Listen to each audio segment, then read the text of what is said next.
Can you imagine what would happen if all the 3-year-olds in the world were given Corvettes? I'm talking about supercharged Corvettes, jacked up like 600 horsepower that do 200 miles per hour easily. Just imagine all the little Billies and Susies driving these high-powered Corvettes around on your city streets. Can you imagine what would happen? It would be a complete shit show. There would be beautiful Corvettes piled up into people's yards. Mailboxes would get smashed. There'd be bumper-to-bumper traffic jams, and toddlers would be getting out of cars while they're still rolling. Today's modern world is a lot like a bunch of toddlers driving high-powered race cars around. However, if you can apply the lack of training the toddlers have about cars, and instead apply that same lack of training adults have about their mind, it's pretty much the same. Most adults have no training about the nature of the mind, how the mind works, what thoughts are, or why we have all these emotions that plague us on a daily basis. Therefore, the toddlers and cars is representative of pretty much every adult you've ever met. Instead of cars being driven around, we have wars in Russia, COVID, recessions, hunger, climate change, school shootings, and immeasurable other painful experiences that we can see in the modern world. If you want to see the world realistically, you can think of us all as babies driving Corvettes around. That's why there's so much division in modern society. Everyone seems to pick a side and hate the other side with a passion. But my friends, it doesn't have to be that way. Misunderstanding the mind. Apart from the fact that it's literally hilarious to envision toddlers racing around in souped-up Corvettes, I actually have a point amidst all this madness. Here, I will make a comparison between the 3-year-olds and us adults. How much do you think a 3-year-old knows about safe driving? Probably next to nothing, right? Now ask yourself this question. How much do we know about our own minds? Apart from a handful of contemplatives who meditate and study the mind, the general public is pretty much fully untrained when it comes to the nature or essence of the mind. What does this mean when I say most people don't understand the nature of their mind? Let me provide an example to clarify what I'm saying. When most people experience negative mental states, they take them seriously. The mental states appear to be permanent, pervasive, and it seems as if they're the only thing that exists to the person experiencing them. This misunderstanding leads people from one sad mental state to the next, forming a chain of delusion.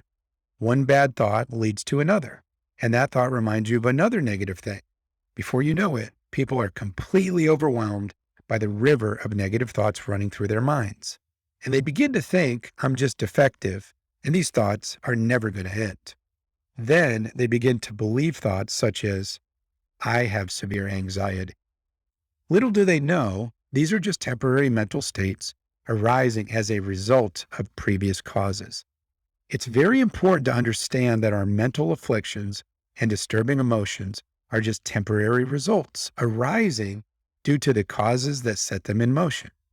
Since they are nothing but temporary results, they have no self-nature of their own, and they're completely impermanent, kind of like the guy dissolving in the picture on my blog. As it pertains to how much most average people understand their own minds, I'd estimate that the lion's share of modern society knows nothing about their minds. In fact, they know less about their minds than 3-year-olds know about how to drive a race car.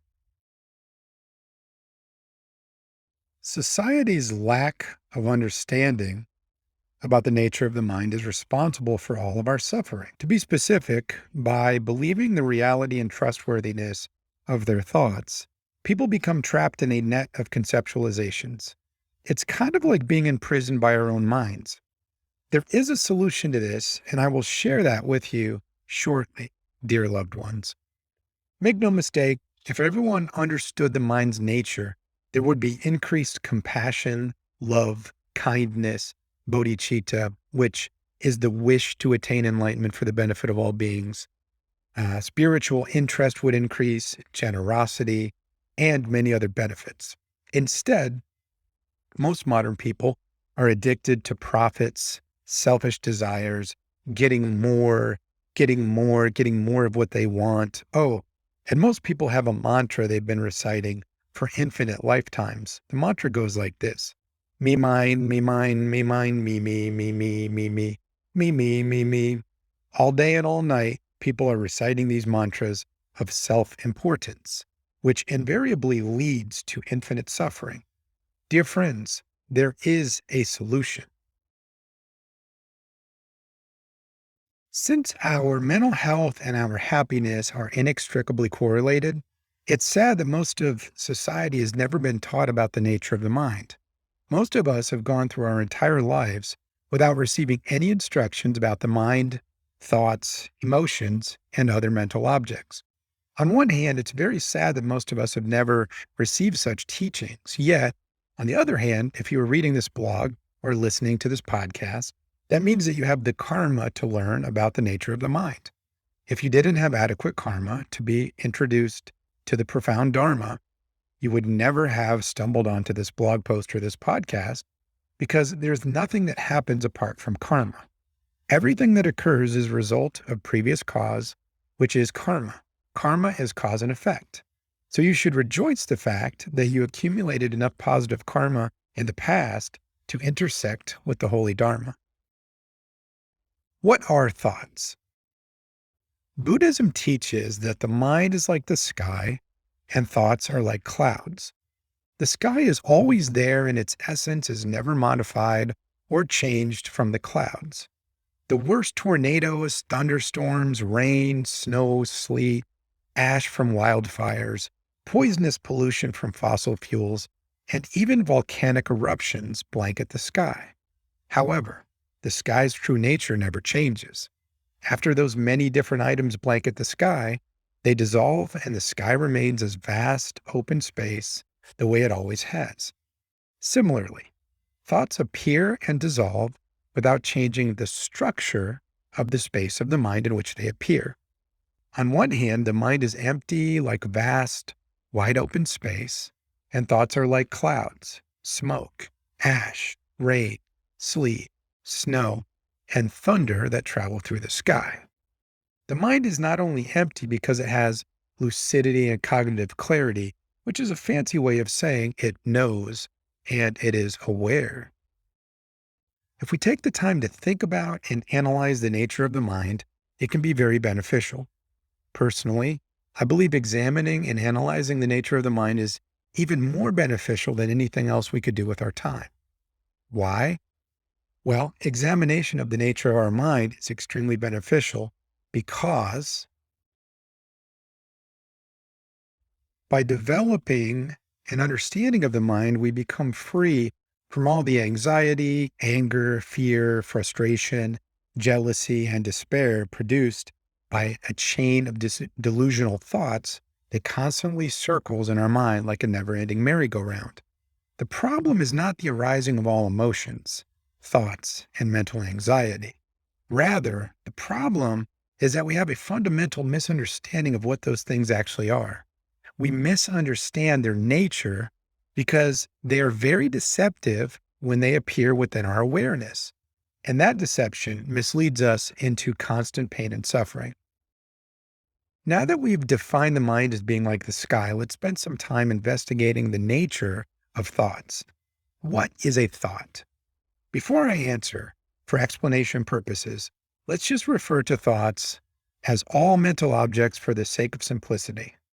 In other words, let's define a thought as any mental object that arises in the mind, such as images, memories, verbal chatter, disturbing emotions, anxiety, stress, happiness, etc. Back to defining what thoughts actually are. Thoughts are like counterfeit money that seems or appears to be totally real, yet, in actuality, it is completely fake or counterfeit. Although thoughts seem real, permanent, and independent, they're nothing but echoes of other experiences that we've had. If you yell into a mountainous area, the echoing in the mountains will produce a sound that is identical to your actual voice. And this makes it seem like your voice is actually yelling back at you. However, although the echo seems and sounds identical to your actual voice, it is not your actual voice. Its apparent reality is different than its actual reality. And in that way, it's very deceptive and misleading. Similarly, although thoughts seem real, permanent, autonomous, and independent, they're actually nothing but the effects and results of past experience. Therefore, thoughts arise dependently as the effects or results of previous causes. This means thoughts have no stable, independent, personal essence or nature of their own because they only arise due to other causes. Every thought that pops into our awareness is a result of previously experienced sights, sounds, smells, tastes, tactile sensations, and thoughts. None of our thoughts are original or independent in any way because they are all conditioned or triggered by past experiences. Thoughts are merely the results of past sensory experience. Again, to reiterate, I'm using the term thoughts here to represent all mental arisings, such as thoughts, concepts, ideas, mental images, memories, emotions, perceptions, and mental chatter. You could say that thoughts are like the residue left over from previous experiences. When you drink coffee from a white coffee mug, it leaves a brown residue, but that brown residue has no independent nature.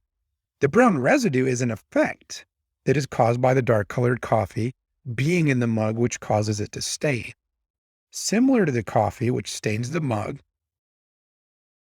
a brown color, similar to the coffee which stains the mug a brown color, previously experienced sights, sounds, smells, tastes, tactile sensations, and thoughts stain the mind with a residue that appears as new thoughts and mental activity. Just as the brown stain on the coffee mug is a residue caused by coffee, thoughts and mental states are residue caused by previous experiences. As I mentioned above, another analogy is that thoughts are like counterfeit money produced by those counterfeit gangs of organized criminals who produce fake money. Those fake dollars often look identical to real currency when observed by the untrained eye. However, they are not real, and if they're examined by a trained expert, they will be understood to be fake. Similarly, although thoughts seem to be original and independent to an untrained meditator, an experienced meditator will actually see them for what they are, which is nothing more than the residue or a counterfeit appearance. Utter trickery, the simulated reality. Think about this for a moment. Every murder happened as a result of a single thought that distorted the killer's perspective on reality. When you suddenly realize that every war, murder, rape, and beating that has ever happened since beginningless time resulted from a thought, you might wonder why in the actual bleep don't we spend more time and energy learning about these thoughts so that we can avert such crisis? You'd be right to ask such a question. Therefore, you might say that understanding the mind and thoughts is of life and death importance. You simply cannot find anything more important to examine. When a thought appears in the mind, it's very deceptive. In fact, everything that appears in the world is deceptive, so thoughts are no different in that way. Thoughts are deceptive because when they appear within the mind, they yank us out of our present moment awareness and they put us into a modified daydream state that causes us to lose our alertness. For example, when something important is going on in our lives, thoughts tend to appear with intensity that deceptively makes it seem like the person we're thinking of is here in this moment with us right now. Or we might have a memory of a particular place, which makes us feel as though we're at that place when the image or memory of it arises in our mind. This illuminates an important point. We suffer because our thoughts are deceptive and we don't understand their essence. We don't understand their structure, and we don't understand what they actually are. We are basically living in a simulated reality 99% of the time because thoughts constantly display in our minds, yanking us out of the moment that we're actually in. Thoughts in our imagination really are like a simulated reality when we are lost in thought. These simulated realities can be both pleasant and unpleasant. Sometimes happy memories or sexual fantasies pop into the mind and they feel quite pleasant. Conversely, bad memories or difficult thoughts can arise in the mind and trigger anxiety, anger, frustration, and fear. The good news is that thoughts dissolve if you practice clearly recognizing them without any judgment or expectations. Thoughts have zero power if you maintain clear awareness of them. They will just continue dissolving the way they always do. It's not easy to practice clearly recognizing thoughts when they arise because most of us are not trained in that type of practice. But through habituation and practice, you'll become familiar with clearly recognizing the thoughts. Eventually, you will understand that they just keep dissolving on their own without any intervention on your part. And then you'll wake up to the fact that it was actually your intervention that was causing the negative emotions to arise in the first place. This practice will bring a great deal of peace and joy to the mind because you'll be freed from the incessant parade of negative emotions that ceaselessly arises when we are misled by thoughts. Instead of believing your thoughts are real, you immediately remember it's just a thought, which allows it to immediately dissolve without any problems. If we constantly practice maintaining clear and non-judgmental awareness of all thoughts, we will become free from all the dramas that have imprisoned us our whole entire life. If we can simply look directly at thoughts when they arise without the least bit of like or dislike, expectation or resistance, then we can become free of all negative emotions. We are the ones creating the problems. The problems do not come from outside of us. Every problem we've ever had came from our minds. Our minds are problem manufacturing facilities. Let me say that again. Our minds are problem manufacturing facilities. The masters tell us we can become very blissful if we do this, because nothing will become a cause for disturbing emotions to arise. In order to gain freedom from our emotions, we need to understand that our thoughts are not real. They're not important. They're not trustworthy, and they're not original. Once we understand that our thoughts are not real, then we can understand that the emotions they cause to arise must also not be real because those were caused by thoughts. If your child's imaginary friend punches your child, then the punch cannot be real because the imaginary friend is not real. One more very, very important aspect of thoughts is that they are not permanent. The moment our thoughts arise, they're already dissolving. Thoughts don't have the power to remain for any period of time. However, usually one thought leads to another, and that thought leads to another. So when we are suffering emotional upheavals, we think that there is one solid structure of anxiety or emotion that's just staying there, but that's actually a misconception. What's actually happening is you're experiencing thought after thought, all connected like a chain. By looking directly at any one of them, the thoughts in the chain, then the whole chain dissolves. Thoughts can only harm you when you grasp onto them. We suffer from negative emotions because we misperceive the situation that is going on in our minds. We're like 3-year-olds driving Corvettes.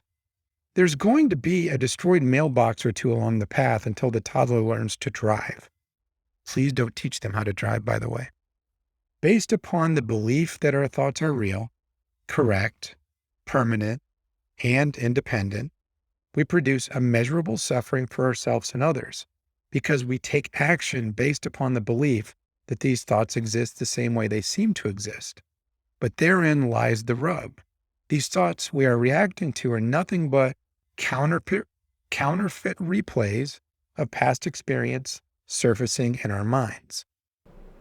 They're like the residue in the coffee cup. Every murder occurs because the killer doesn't understand his mind. If the killer understood his mind, he'd understand that it was just a thought, which is nothing but an echo of his previous experiences. A meaningless revenue that's only arising due to past experience that's already long gone, and that it's nothing to take seriously. The killer perceives his thoughts as being objective reality rather than being the residue of previous experiences. When a killer experiences a thought he strongly dislikes, he doesn't have any idea that he's being dropped into a deceptive, simulated reality that seems like objective reality. When the killer sees something like his wife cheating on him, or maybe a rival gang member doing something he dislikes, he believes he's mad about the objects that he's seeing. However, that's not what's actually happening, because our eyes do not have the ability to think. Since our eyes cannot think, that means the people, places, and things that we see are not capable of making us mad. Rather, upon perception of these people, places, and things, our minds respond with thoughts of like or dislike. This means that although people usually believe they are reacting to external circumstances, that is actually totally false. When people react to something, they're always reacting to their own thoughts, because our eyes don't have a brain, and therefore our eyes cannot be angry with the colors and shapes that it sees. If we maintain clear recognition of all thoughts that arise, those thoughts will dissolve on their own without the slightest chance to harm us. It is not easy to do this. We have to develop a habit of maintaining consistent, moment-to-moment recognition of the flow of our arising thoughts in a non-judgmental, detached type of way. We must learn to be the watcher of the display of awareness.